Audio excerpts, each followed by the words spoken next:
રાજ્યસભાના ઉપાધ્યક્ષ હરિવંશજીએ પરિવાર સાથે મા અંબાના ચરણોમાં શેષ ઝુકાવ્યું. વહીવટી તંત્ર દ્વારા કરાયું સ્વાગત. રાજ્યસભાના ઉપાધ્યક્ષ હરિવંશજીએ આજે પોતાના પરિવારના સભ્યો સાથે સુપ્રસિદ્ધ યાત્રાધામ અંબાજી મંદિર ખાતે પધાર્યા હતા. શક્તિપીઠ અંબાજી ખાતે પહોંચીને તેમણે પરિવારજનો સાથે જગત જનની મા અંબાના દર્શન કર્યા હતા. શાસ્ત્રોક્ત વિધિવિધાન અનુસાર પૂજા અર્ચના તથા આરતી કરીને પરમ ધન્યતા અનુભવી હતી. આ ધાર્મિક મુલાકાત અંતર્ગત તેમણે મા અંબાના ચરણોમાં શેષ ઝુકાવી દેશની સમૃદ્ધિ, શાંતિ અને નાગરિકોના કલ્યાણ માટે પ્રાર્થના કરી હતી.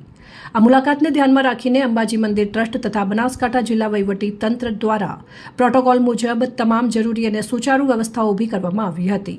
શ્રી હરિવંશજીના આગમન સમયે મંદિર પ્રશાસન અને સ્થાનિક અધિકારીઓ દ્વારા તેમનું ભાવભર્યું સ્વાગત કરવામાં આવ્યું હતું.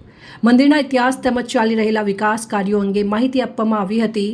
વીઆઈપી મુવમેન્ટ હોવા છતાં સામાન્ય શ્રદ્ધાળુઓને દર્શનમાં કોઈપણ પ્રકારની અગવડ ન પડે અને સુરક્ષા વ્યવસ્થા જળવાઈ રહે તે માટે પોલીસ પ્રશાસન અને સુરક્ષા કર્મચારીઓ દ્વારા પણ સરાહનીય વ્યવસ્થા ગોઠવવામાં આવી હતી.